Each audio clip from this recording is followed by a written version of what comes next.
Seeing if this works. It is Monday, the 17th of October, and I just handed out study guides to everybody, and I'll give you your test in just a minute after we go over something about the homework. Okay? Everybody has your study guide in front of you? Yes, ma'am. Okay. To also go over this particular thing about the study guide, will you pull out your handout that's called the French Revolution? Open your notebook to the French Revolution handout.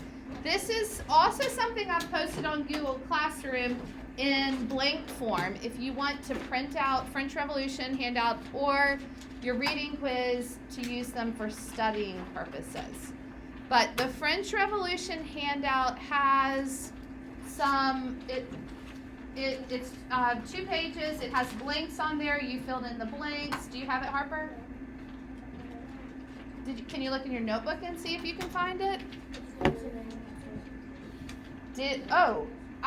You were at home for this. I sent it home, and you were supposed to print it out. You were supposed to fill it out when you had no idea what to do. Print it out and fill it out. And I gave you all the answers. The answers were all on the slideshow. Did you look at the slideshow? I sent the link to the slideshow. That's where all the answers were. Okay. Yep. So it's really when you miss class, it's all tricky because there's so much to catch up on. But yeah, I sent you all the handout, and it's now been sent to you though multiple times because it's also on Google Classroom. You've got to get. I don't have any extras of them now. I just gave my last one away. So you really need to get that printed out, and you need it for this. So otherwise, is everybody else staring at the French Revolution handout as well? No, it's in my backpack. Do you have it though? Okay, you can peek on the person next to you. And same thing, Harper. Look on. Why would it in the backpack? Because all my stuff fell out of my Oh, bag. that's It's sad. in my bag. It's in the backpack though. Yeah. And if you cannot find it, what are you gonna do? Print a new one out. Excellent. Perfect. Okay, so your homework is that you have a test. The test I'm going to give you in just a minute. It's due back on Wednesday. It needs to be proctored by a parent.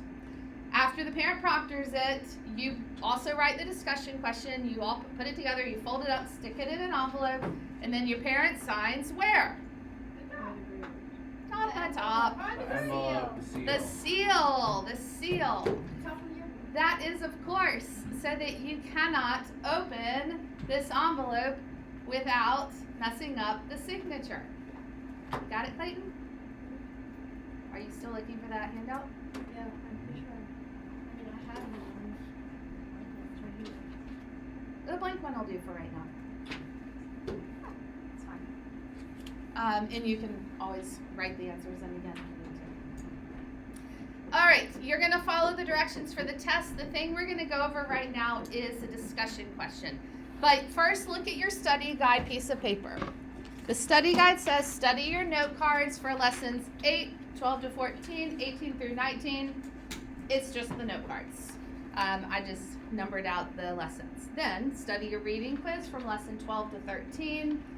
That's just because the questions will help you with the test. I mean, you don't have to, I guess, but it's an easy way to study. We would be studying on it while you're studying the quiz. Yeah. Just a hint, I'll say here. And then study your French Revolution handout. You're mostly going to need that handout for the discussion question. However, you do want to generally make sure that you know the information on the French Revolution handout.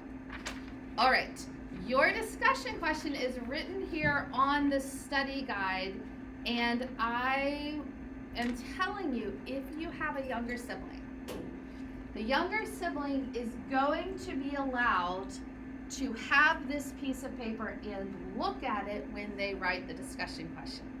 And I am so sorry that you're now 7th graders and you don't get to do that. So please don't be confused if you have a younger sibling and that sibling's taking out paper and looking at stuff and you're like, what about me? No, you don't need that. But we're going to go over it right now. Because to make it a little bit better, I'm telling you the whole question ahead of time. And it is extensive, and it's from the French Revolution handout. Okay, so let's start right here at the beginning. Here's the big question. Describe why and how the French Revolution happened. That's it. Now, everything else comes underneath there. So let's start with a general statement. Give me some ideas about what are general statements you can make about the French Revolution. Not specific ones that answer the question, but just something general you can say about the French Revolution to start your response. And feel free to take notes on this piece of paper if you need to, or if you're good at just listening, then just listen and do it. What's something general you could say, Garrett? The French Revolution started because the serfs felt they were still taxed. Okay, though that's probably going to come in one of your bullet points. So is there even something bigger you could say? Bigger, like more general. There's too much taxes for the food. That's part of the why and the how. Like, what's something general you can say about the French Revolution? It was because people were greedy. Okay, like getting to people's motives. That's a little bit general. That's true. How about something about the French Revolution? Did what? Something very big. It was something that gave the slaves the freedom back. Yes, that's the right idea, except that still is kind of narrow because that doesn't affect everybody. Freedom. Okay, it gave people freedom. All right, there you go. You're getting closer to like a general statement. The French Revolution And also revolt. gave temporary freedom or permanent freedom to a lot of people. What would you say? Did it give temporary freedom or give permanent freedom? Maybe the issue is not so much about freedom. Maybe the issue is something bigger than that. What did the French Revolution do? Except he came back. Except the next guy came back. And do you know when the next guy came back? When Louis the 18th came back, did you notice that a number was skipped? What happened to Louis the 17th? It was the son of Louis the 16th. The reason Louis the 18th skipped that number is because he said, the monarchy never went away. I am the monarch. Like, he went right back into being king, just like the other guys. So, it didn't really get rid of the monarch for good. What did the French Revolution do? It temporarily got rid of the monarch. Okay, that's true, but, like, that's not a very big and general statement. What's a good general statement? Come on, Nate. Let's have some. Garrett, again. It gave them a taste of freedom. That's a really interesting general statement. The French Revolution gave the French people a taste of freedom. Yeah. It gave hope to the serfs. Gave Until hope it- for what? Hope for a better future. Oh, I like this. This is good. What else? The French Revolution gave hope for a better future to the people of, France. maybe say people of France rather than serfs because we want to make it as general as possible. That's a great general statement. What's another general statement like that? What did it do? Think big. Like, think about Europe, France or Europe. What did it do for France or Europe? The French Revolution. Okay, well, they always fought for it, but the French Revolution gave them, like, helped the people of France believe that the country could change. And they could bounce back. Well, it's not a bouncing back because the French Revolution really would open up a window into modernity. It helped them to think, it helped France to become a more modern country. And not just France, but it influenced all of Europe. Josh, can you put that into a general statement? Modernity. Getting more modern, Clayton. Give me a statement. General statement. About the French Revolution.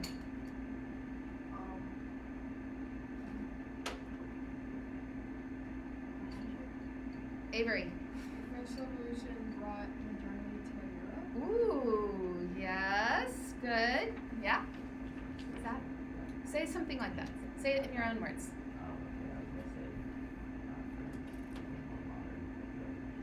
Yes, France became more modern with the revolution, and then I'll push it to say and influenced or impacted all of Europe. Because they did. Even though the European countries were fighting against the revolution, they all sort of ended up getting parts of it in their own country. Do you guys have some ideas of what would be general statements? Those are all that we just sort of got to are good ones. You want to write a note down for yourself before we move on? Any of the above, just keep it sort of big level. A higher level thought, like general about France, freedom, modernizing, even in terms of government, it influenced the way.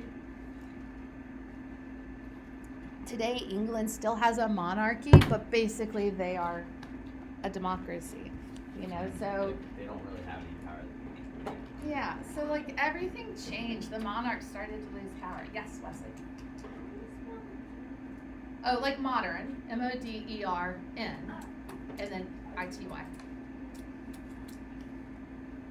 Modernity is just a word about being modern. All right, get something down that'll help you think about a big general statement about the French Revolution before we start specifically answering. Now, specifically answering, you're going to use that French Revolution sheet to specifically answer. All right. But you probably can do this without even staring at the sheet if you just think about what I say. What was difficult in France before the revolution? You don't even have to look. What was hard in France? What was going on that was hard in France? The taxes. Taxes! Taxes were hard. What else was hard? Oh, yes, hunger, poverty. People were having, because taxes made it worse, but also as they were hungry. Recognition for... Yes, basically feudalism was one of the problems. The fact that it was still sort of like a medieval feudalistic thing. We're answering that first bullet point here. Anything else you guys can think of? You can glance at your sheet if you need to. Yes, like not just spending all the money, and then France was in debt. Mm-hmm. Rising up different ways. Like if you were a serf, you couldn't get the nobility. Exactly. That's feudalism right there. Feudalism, you're stuck. Whatever you're born into, you're going to die. There. That's the feudalistic society. That's the medieval society. That's how it was in the Middle Ages. All right, so those were some of the problems. Now the next bullet point says explain at least 3 things that occurred to change French society. You got some bullet points on that French Revolution handout, but don't just read me back my points. Tell me, what started to change in a word or 2 words? You can look at it. I'm just saying, don't read me the sentence. Tell me something that started to change. Harper? Yes, different people. When it says new wealth, different people were getting wealthy. It wasn't just the nobility. New wealth. People were learning how to read. Yes, that's a big deal, huge deal. They were learning how to read, and there was actually stuff to read, and it was revolutionary. The Enlightenment called for slavery.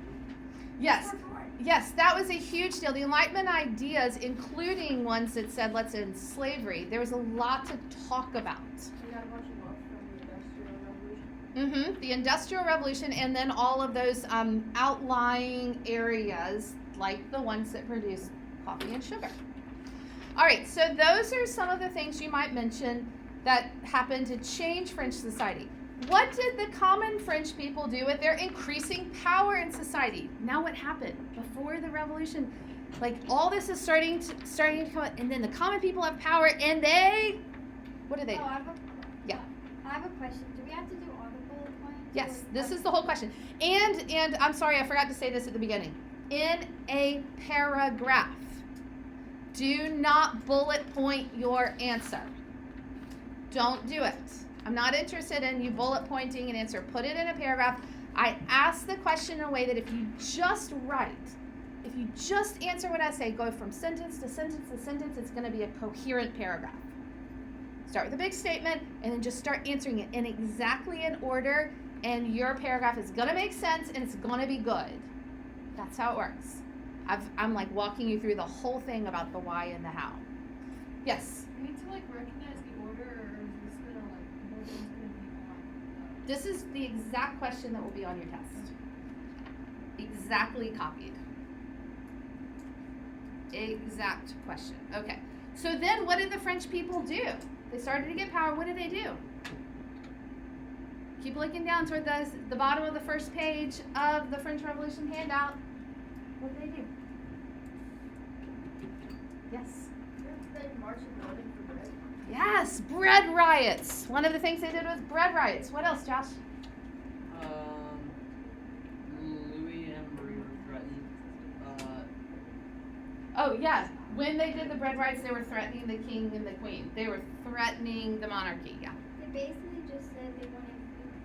Exactly. What are some of the things they did that, like the famous things that we notice? Storm the Bastille. They stormed the Bastille. Bread riots. What else is on? Is there anything else? I don't have that paper with me. They stormed the Bastille. They revolted. They made a national assembly. Is that what you were going to say? I took that ahead of you. Sorry. All right.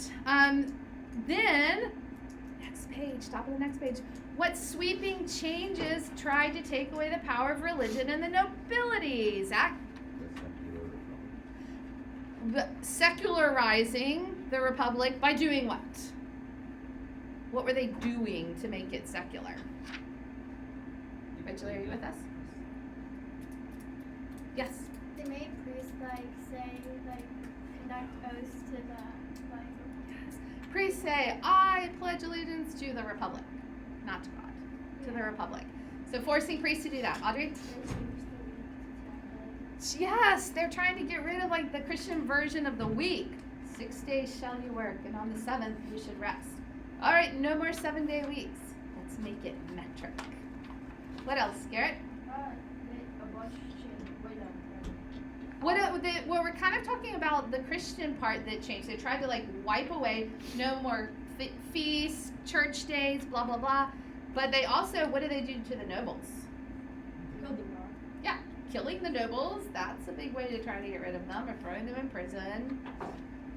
So the nobles were getting their heads chopped off. Why did the revolution end? That, by the way, could be like Robespierre's reign of terror. Can be part of that answer. They chopped off their heads. The reign of terror. Why did it end? Yes. Because Napoleon decided that he was emperor. Yes, it ended because Napoleon ended it. Because he said, I am the They revolution accepted now. a different kind of monarchy. Yes, they accepted a new kind of dictator, and Napoleon was it, and this ended the revolution. Now, here is your thinking part of your question. This one you probably want to write notes on your paper for. Thinking part, ready? Tell me a difference between this French Revolution and the American Revolution. There are a lot of things you might think of, so just tell me what comes to mind. One was in France, one was in America. No, thumbs down on that one. One was basically a civil war, and one was against different countries. That's a really interesting point. The French Revolution was inside its own country against they were turning against their own people, but not the American Revolution. Yes. The French Revolution was against monarchs, and the American Revolution was against. George the Oh, wait. Third was a monarch yeah. too, so no, not that one. Leslie?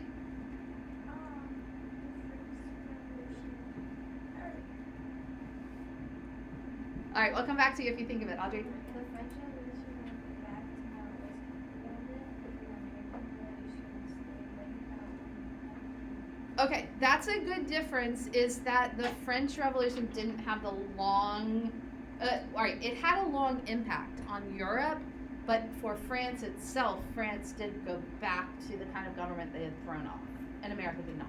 Yes. French Revolution, there was a new king after it ended, but when the American Revolution ended, there was Washington still president. Right. You remember that the French, when they did their revolution, they started all these new kinds of government, and it only lasted for a short time. You guys know how long it lasted for? 10 months. Oh, no, longer than that. 5 years. When they started the revolution in what year? 1789. They called that year 1, because of course they were trying to redo the calendar. No Jesus. We're not dating from Jesus anymore. The year 1 is the French Revolution. Do you know how many years they got through before Napoleon ended the calendar? Make a wild guess. I said Napoleon, so I have to give it away. No, Napoleon wasn't that soon. No, it was 15. 15. And in 15 years after that, Napoleon was still in power, but he just gave up on revolutionary calendar, and he within 22 years maybe Napoleon was overthrown, and the entire thing was back to monarchy at that point. So the whole French Revolution, which did have a big impact on Europe, still only took a few decades of time. Wesley.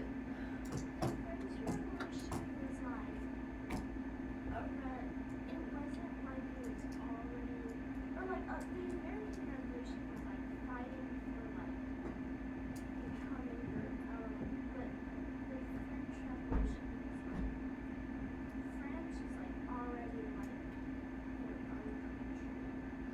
That's true. Right to that, you know. That's true. Yeah, that is true, Wesley. Yes, Josh.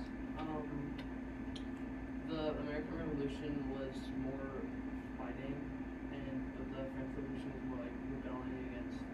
Oh yeah, yeah. To differentiate between like rebellion and fighting, and also there's a big difference between the French government or whoever was in charge at that point, Robespierre, chopping off people's heads, and the Americans fighting in battles, right? It's hard to tell.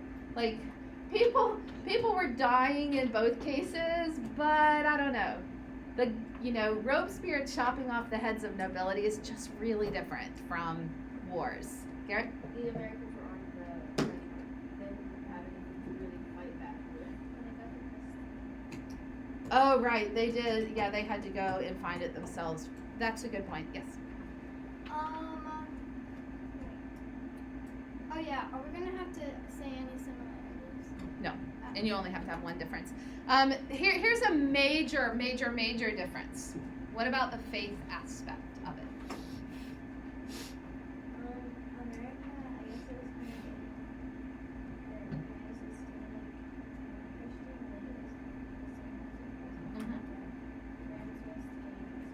Christian, Right.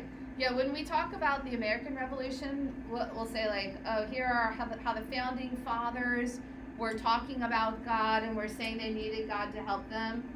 Not the French Revolution. All right, you guys make sure you have a note down about that, about everything that we've talked about, anything you need to do. I'm giving you a test which needs to go straight into your notebook. You're not going to take this out until you're ready to take the test.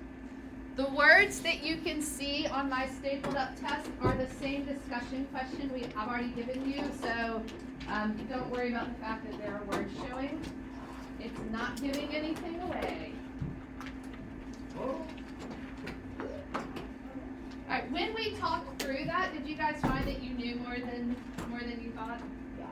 I think you're gonna do fine. And it's take-home test, so it's not timed, which is good too. Unless your parents make it timed, I guess they can. If they want to. If your parents are like, be done. I'm tired of standing around here watching you. My parents don't really watch me. They just leave me in a room where it's open, and then they'll just like walk around every now and then. Oh, as long as they are not like leaving the house and going to the grocery store or anything like that. But I Guys even are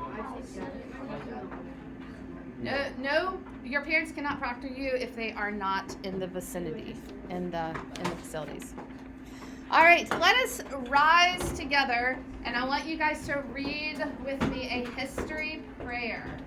Rise and shine. Let's go. Peyton, you gotta put this in your notebook. I handed this to you, I want it in your notebook. Where do you want to put it? All right, let's read together the history prayer. Looks like all the rest of the tests are away. Good. Together, Lord, with me. Lord, give us a respect for the past. Help us to learn from our ancestors, their mistakes and their successes. Draw us into the stories of those who came before us. Give us a love for your story. Amen. All right, so as I said, we are going to talk about the last 5 note cards, but probably you've already corrected them. At this point, you should have already gotten the spreadsheet, you should have already corrected them. So I'm going to tell you more stories And if you need to flip through your note cards, do. Otherwise, you probably know the answers. Just sort of raise your hands at the right time and tell me.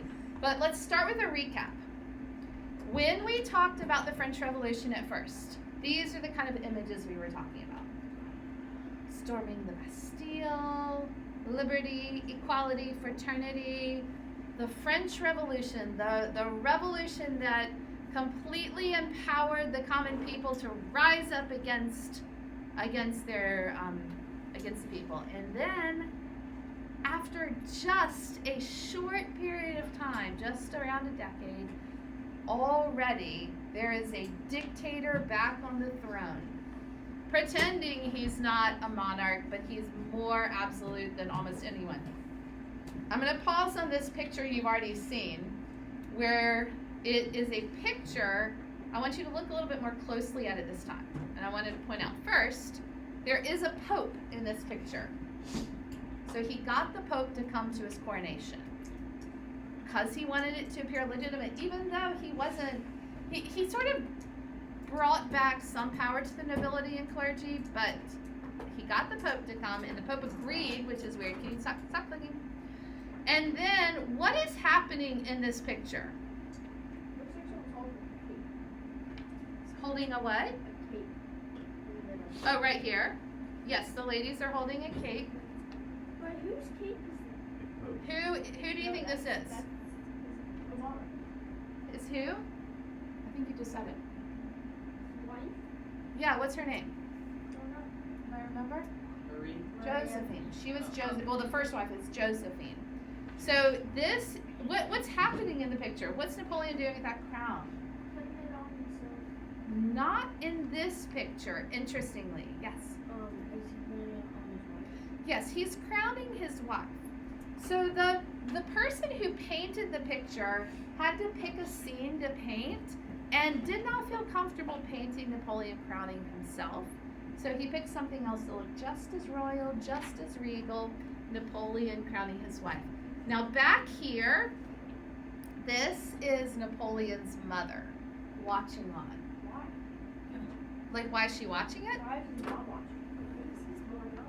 Well, the interesting thing is, this is completely fake news. His mother did not attend his coronation and did not watch it. She made up some excuse for missing it, and she wasn't there, but the painter painted her in nevertheless to the painting. So all of this picture is supposed to give a sense of how Napoleon was legitimate. He should have this position. All right, more review pictures. Napoleon in his famous stance. Napoleon looking like an emperor. Because he doesn't go outside. What? Prove it. I can see him he does.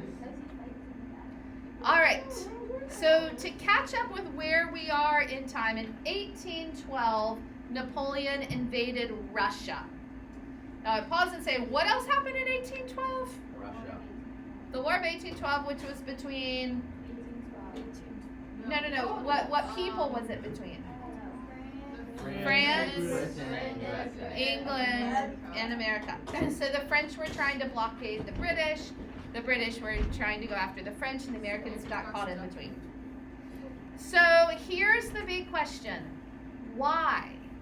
Why, with all of this going on, would Napoleon invade Russia in 1812? I'm not asking you to answer it. That's what I'm going to tell you stories about. Why would he invade Russia?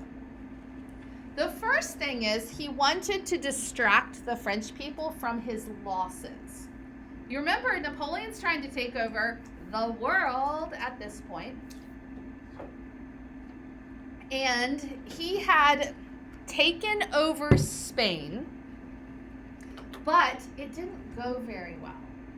Even though he officially took over Spain, and in Spain he had his own person on the throne controlling it, he still had to leave 200,000 troops in the country of Spain in order to control them. Now, something else that happened is that in Spain, there was a lot of rebellion against the French presence. And it is from this particular time in history and from a Spanish word that we get the term guerrilla warfare. Have you guys ever heard of this? I got a paper on it. Did you? Yeah. Gorilla is not spelled like a monkey, ape kind of gorillas. G-U-E. Gorilla is G-U-E-R-R. It's a Spanish word that means small. So guerrilla warfare is small warfare.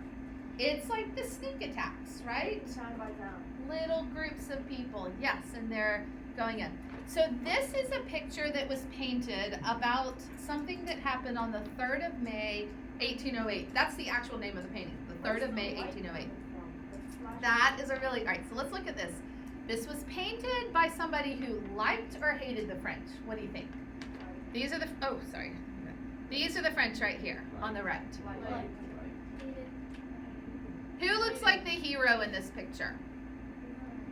Oh! The French are doing this. How does But that this- make them the hero? Because But the Spanish are going down. It's the dude Oh in yeah, the it's white in Spanish. No, he's being What shot. makes you think, The light. all right, what He's makes you not think white, he's the though. hero? The light. The light shining on him, illuminating him. And he's What the light. else? What is that? What does that make you think of? Okay, praising God or whatever. Oh, shoot! Jesus on the cross. Jesus on the cross. So when you see this sort of stance, it makes you think of a bit of a Christ-like figure. And he's illuminated, and he's in bright white, which is the color of, that means what? Oh. Cleanness or purity. Right. So he's like the lamb being led to the slaughter, which is it's never the lamb's fault. That's the whole point of it, is it's not the lamb's fault. All right, what else makes you know that the French are this painting's trying to make the French look bad? Because they're They're like shooting at the guy that looks like he's like innocent. Yeah, he's holding up his hands like you sort of do to surrender. Lydia? unarmed. Yes, unarmed over here. What else, Avery? There's multiple people that have already been shot before. Yeah, they're just Guys. shooting person after person, which is what happened on the 3rd of May, 1808. That was the commentary. Elijah? The light is shining. Yeah, the light is not on them. Now, what is this? Is this the way a firing squad would operate? Is there anything wrong with the picture? The people, well, there are people watching. They could get behind the firing squad. What else is Oh. strange about the picture? They're not. Well, you can choose to be blindfolded or not, but it does. I would rather not do What? You'd rather look down the barrel of the gun that's about to kill you? that. Well, I don't want to be surprised by it. Yeah. I won't feel it.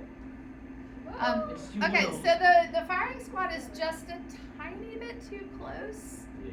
to be shooting. They could just use the bayonet. Maybe a little bit like the Boston Massacre.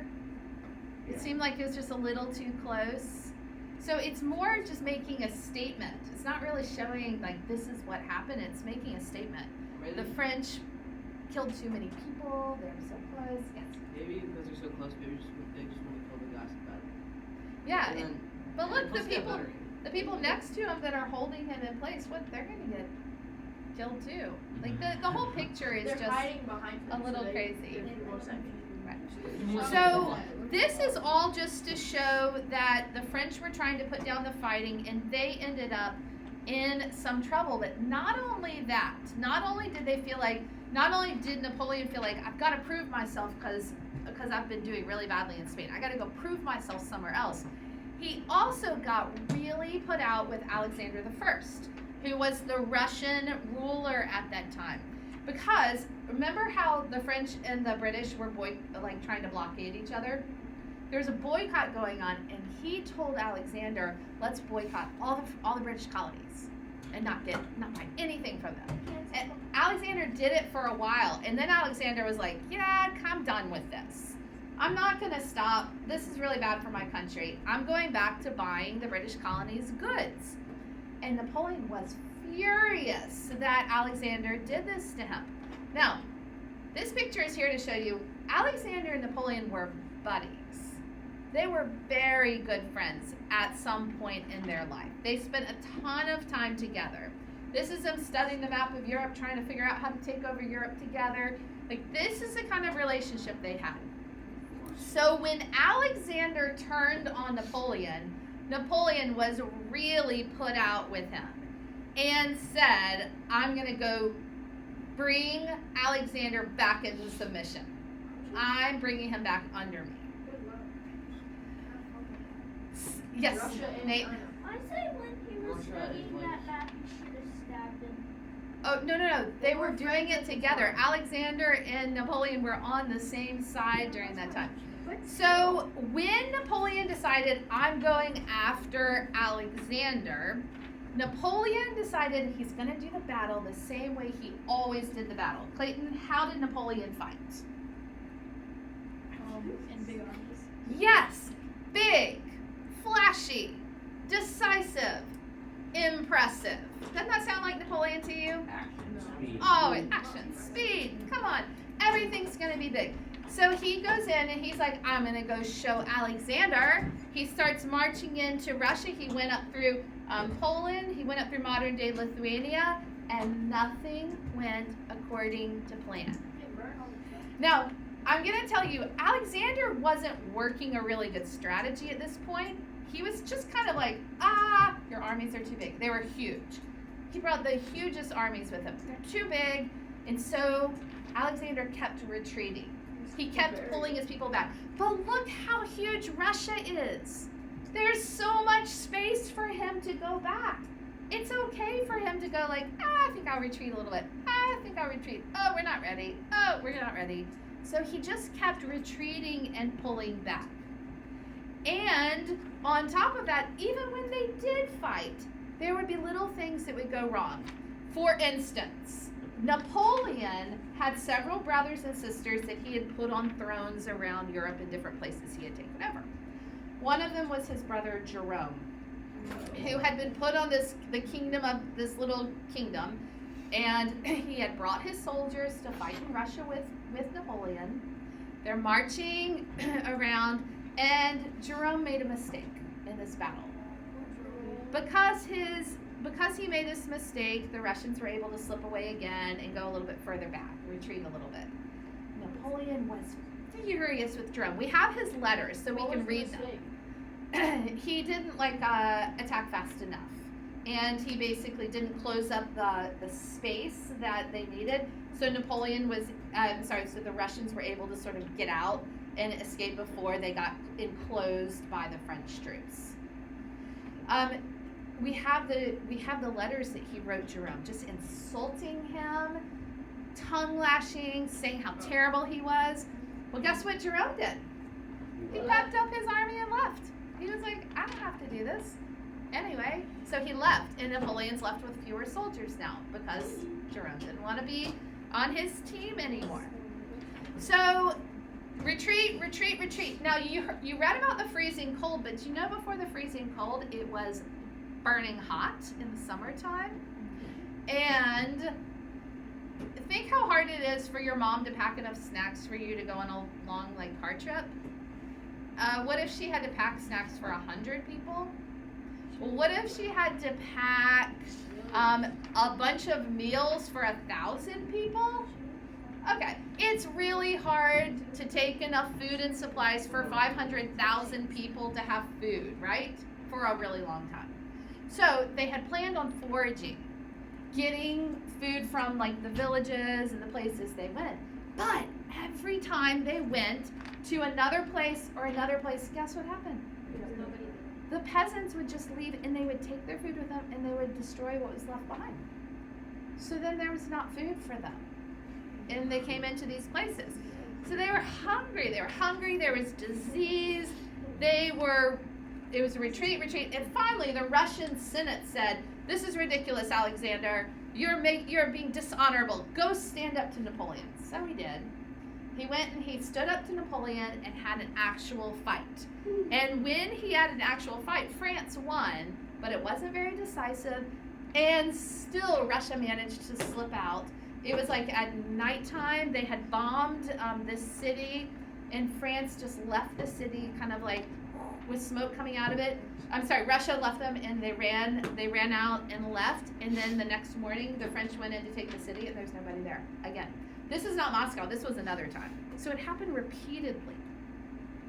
So what happened to Napoleon? Well, I'll say first Napoleon was like, should I, shouldn't I? Should I, shouldn't I? Should I go to Moscow or not? It's getting like October now. I don't know. But I'm Napoleon! I must go because I'm Napoleon. All right, so Layla, what happened when he tried to occupy Moscow? Yes, and it was burned and deserted on the orders of whom? Not Alexander, but The Senate. the governor of the city. So the governor of the city paid arsonists. Do you guys know who arsonists are? People who light fires. He paid people to burn his city down. He evacuated the whole city, then he paid them like go burn the city down, and they left it. And so Napoleon marched into the city, which he had won, and he went to the Kremlin, the palace. And he sat in the throne of the palace waiting to hear from Alexander. What do you think he expected to hear? Good job. No, not Alexander. He thought Alexander would surrender. Like, well, clearly I've won. Alexander's going to surrender. And he waited, and he waited, and he waited. But guess what? Alexander knew him. Alexander knew what Napoleon was like. And Alexander said, yeah, I'm just going back. You know, like, okay, he lost Moscow, but he still had St. Petersburg and the rest of Russia. Napoleon hadn't taken over Russia. He had just taken some of the property. And so finally, Napoleon never got his surrender. Finally, he had to turn around and come home because no food, it was freezing cold, his men were dropping of hunger and disease and freezing to death. And this is one of the famous paintings of the retreat from Moscow. Russia should have chased them out because they're better equipped for the cold. The Russians? Yeah. Oh, well, I should have told this in the last class too, but the Russians lost a ton of people in this war.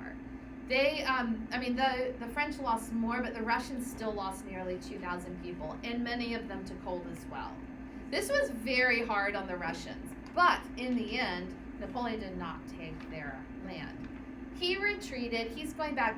All those peasants whose towns they had burned and destroyed along the way were like hiding in the woods, attacking them as the army was retreating and going by. There's still no food.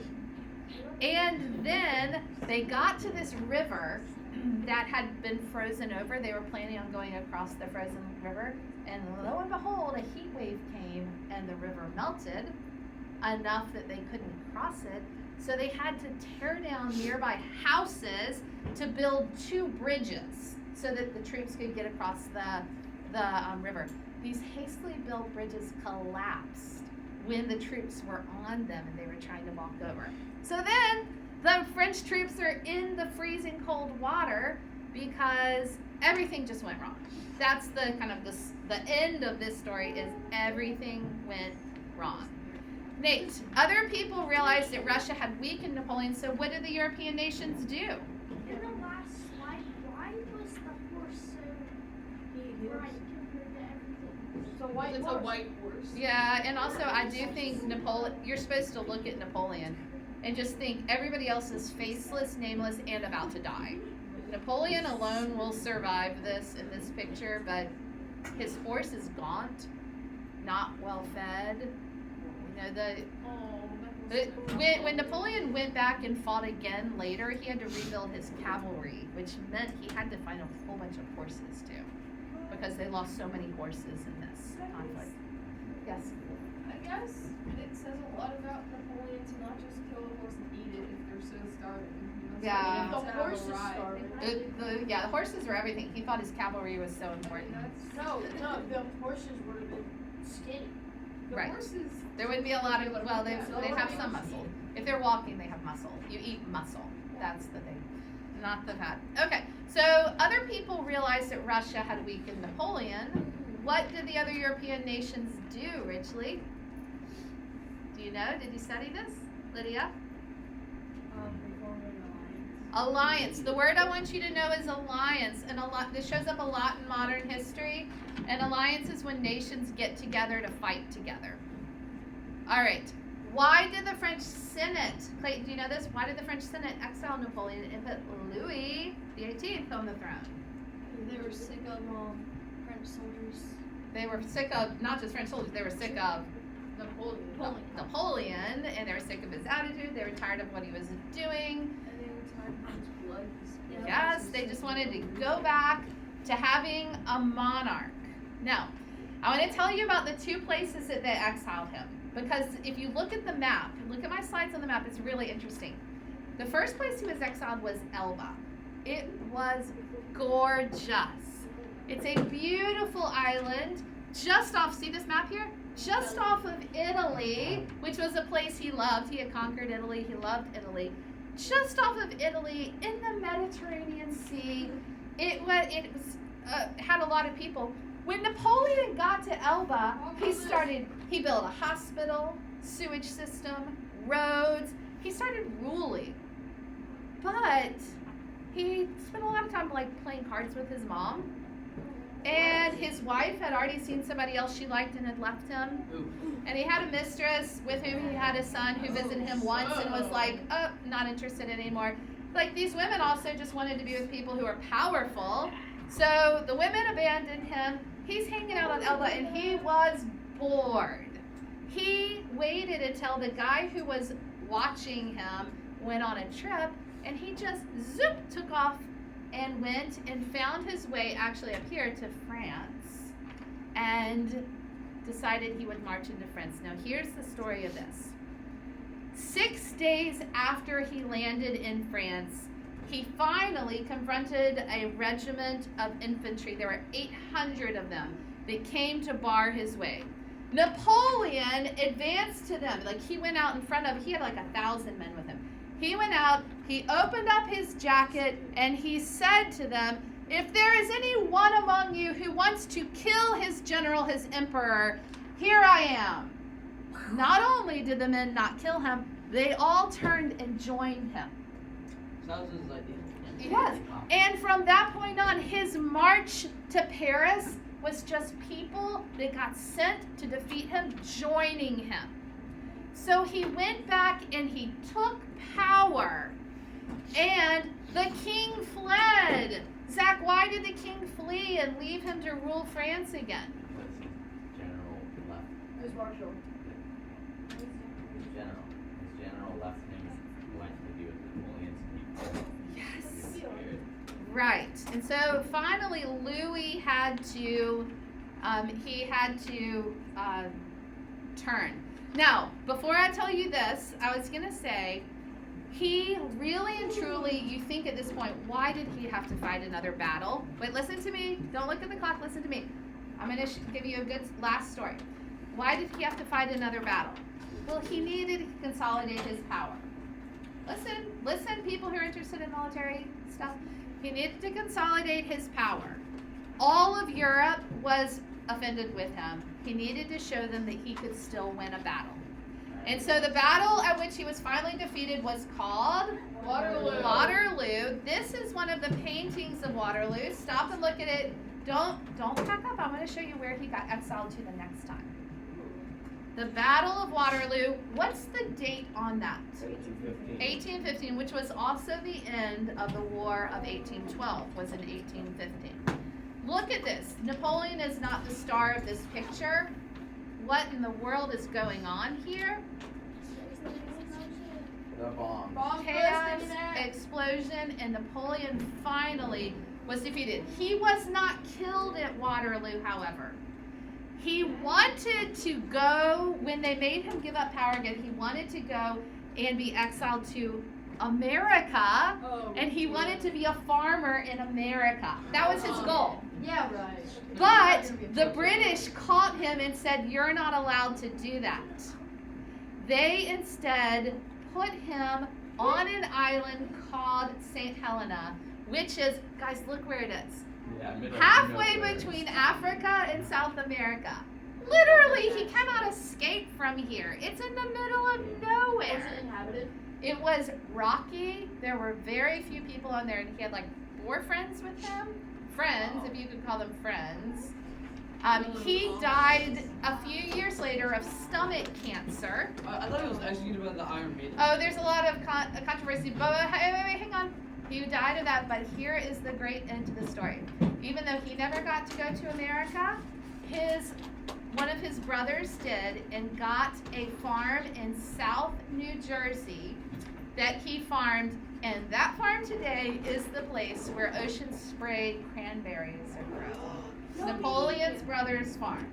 Isn't that interesting? All right, you guys are excused.